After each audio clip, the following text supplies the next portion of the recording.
오늘이 연초라서 기재부가 우리 경제에 대해서 다양한 전망치들이 나왔습니다. 보시다시피 기재부는 올해 2.2, 한국은행 1.1, 또 민간에서 LG경제연구원에서 1.8 정도의 성장률을 보고 있다고 하는데요. 빨간 박스로 쳐놓은 부분들이 내수겠죠.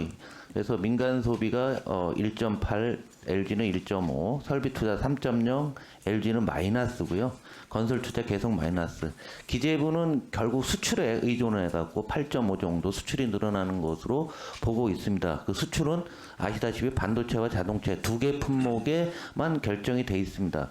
근데 이런 전망들이 신뢰감이 계속 떨어지는 이유는 뭐냐면은 지금 우리가 총체적인 내수 부진을 겪고 있는데요. 서민 경제와 가장 밀접한 관계가 있는 소매 판매 지수랑 서비스업 생산 지수, 음식료, 도소매업 다 마이너스 상태를 유지를 하고 있습니다. 그리고 하나금융연구소에서 조사를 했는데 올해 당신네 뭐 할 거예요? 그랬더니 빚 갚는 데 주력한다는 얘기입니다. 여전히 금리가 고공권에 있고 이자 비용은 잘 줄지는 않을 것 같아요. 지난 주말에 미국의 고용 지표를 보니까 상당히 좋게 나와서 기재부의 바람대로 금리가 아마 오늘부터 다시 또 어느 정도는 리바운드를 할 텐데 쉽게 떨어지지 않는 이런 상황이 될 수가 있다라는 거죠.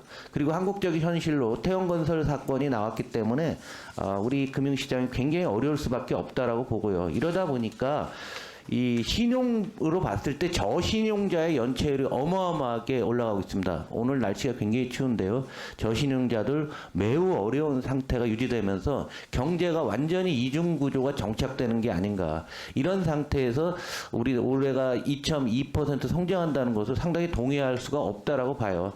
기업들도 지금 부채가 비율이 상당히 많이 올라 있는데 전반적인 경제 전망은 긴축으로 보고 있습니다. 그래서 오늘 첫 번째로 장관 나오셨으니까 올해 경제에 대한 전반적인 흐름에 대해서 한번 그리고 제가 지적한 사항에 대해서 어떻게 생각하시는지 말씀해 주십시오. 네, 뭐 말씀하신 대로 경제 성장률을 전망함에 있어서는 상당히 객관적으로 그다음에 또 과학적으로 해야 되는 건 맞습니다. 그래서 지금 말씀하신 지적들에 제가 동의하는 부분이 많이 있습니다. 다만 이제 경제 성장률 자체는 저희가 다른 기관들하고 비교했을 때 성장률 자체는 그렇게 낙관적으로 보고 있는 건 아니라고 저 생각을 하고 있고요. 다만 그 내수라든지 그다음에 취약 부분이 느끼는 어떤 체감 측면에서 놓고 보면은 분명히 올해 특히 상반기를 중심으로 매우 어렵다고 생각하고 있고요. 제가 수출 중심으로 경기가 회복된다는 거는 아무래도 아까 이중구조라고 말씀하셨는데 그런 부분들에 대한 어떤 체감의 속도의 차이가 있을 것 같습니다. 저희가 그래서 그 회복 속도를 당기고 그다음에 어떤 회복의 온기를 민생 전 분야에 고르게 그다음에 빠르게 퍼질 수 있도록 최선을 다하겠습니다. 그런데 말이죠. 그래서 체감 경기 안 좋고 경제 이중 구조화가 돼서 많은 정책들을 요즘 내놓고 있는데 상당히 유감스럽습니다. 1997년 IMF 외환 위기가 올 때 그 해 가을에 그 당시에 YS 정부는 전국을 다니면서 요즘 같은 포퓰리즘 정책을 끊없이 남발하고 있었습니다. 그 당시 장관은 기재부에 계셨는데 재경무원에 있었습니다. 이게 큰 흐름을 못 보고 계속 총선용 포퓰리즘만 계속 그 당시에도 냈었습니다. 그러다가 그냥 한두 달 만에 순간적으로 넘어갔었는데 굉장히 위험한 순간이라고 봐요. 그런데 지금 나오는 정책을 한번 보시죠. R&D, 세액공제, 물가 잡는다. 하여간 어마어마한 정책들이 거의 막 파상 공세를 펼치고 있습니다. 그런데 우리가 이걸 총선용으로 의심하지 않을 수가 없는 게요. 자, 이게 기재부 자료에 보도자료에 나온 거예요. 공공요금 상반기. 세제 지원 한시, 선결제 성분 상반기, 한시 특례 상반기, 1사분기, 5월 말까지. 이런 식의 정책들, 선심성, 일회성 정책이 나오는데 지금은 우리가 코로나 이후에 대규모로 풀렸던 자금이 디레버리징 되면서 경제가 또 움츠러들고 있고 그리고 우리 산업도 상당히 수출에 문제가 많이 발생하고 있는 구조적인 위기 상황에서 지금 내놓는 정책은 전부 상반기입니다. 예산도 올해 가장 많이 상반기에 쓰겠다고 하지 않았나요? 작년도 그랬습니다. 계속 이런 식으로 윤석열 정부 2년 동안에 땜빵용 정책만 계속 내고 있는 거예요.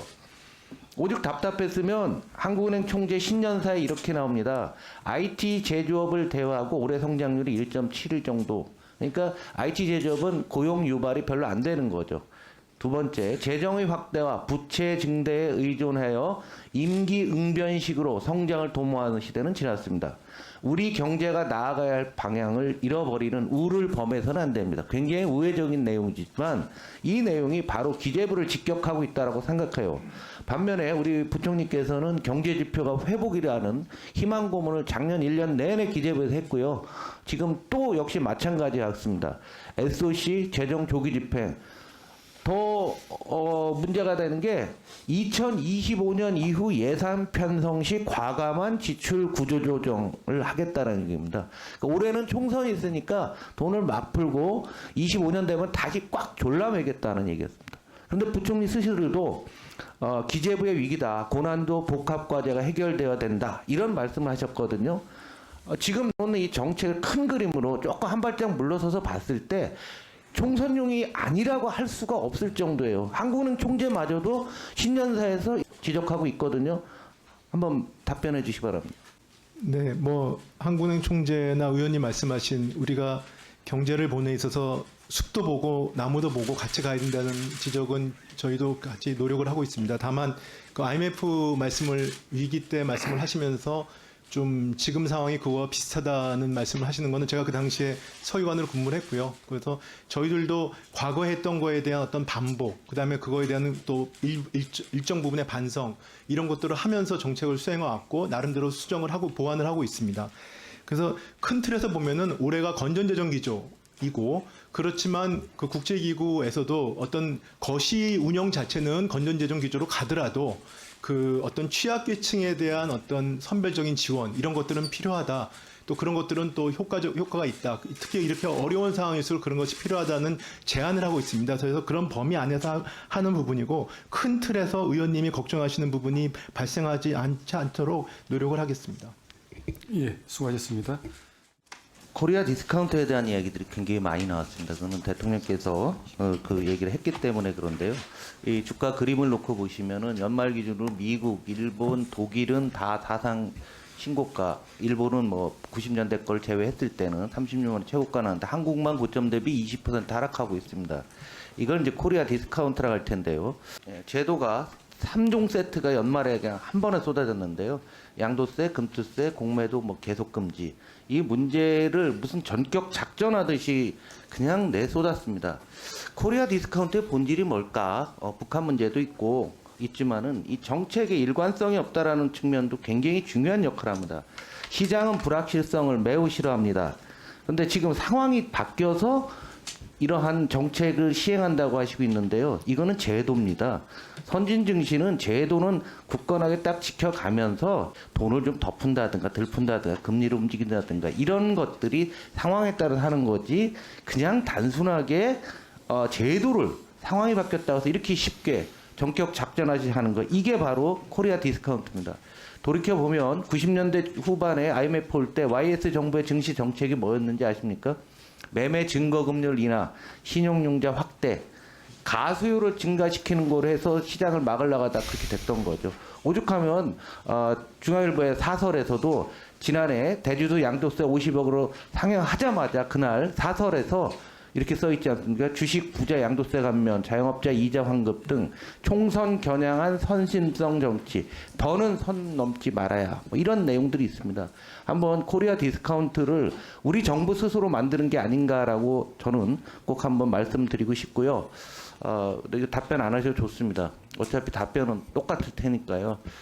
태영건설 부분을 좀 말씀드리고 싶은데요. 이 태영건설 문제가 언론에 태영이라는 이름이 나온 게 작년 여름부터입니다. 그리고 레고랜드 사태가 작년 9월 28일이고요. 10월 말에 금융기관들이 이제 50조 플러스 알파 지원책이 나왔습니다. 그리고 15개월간 지금 계속 진행해 왔었거든요. 그래서 나는 15개월 동안 도대체 뭘 했을까? 그래서 대주당 구성한다고 했는데 말이 굉장히 심각한 상황 아닙니까? 역사상 금리가 가장 낮은 상태에서 가장 빨리 올라가는 국면에서 15개월을 끌었다는 얘기죠.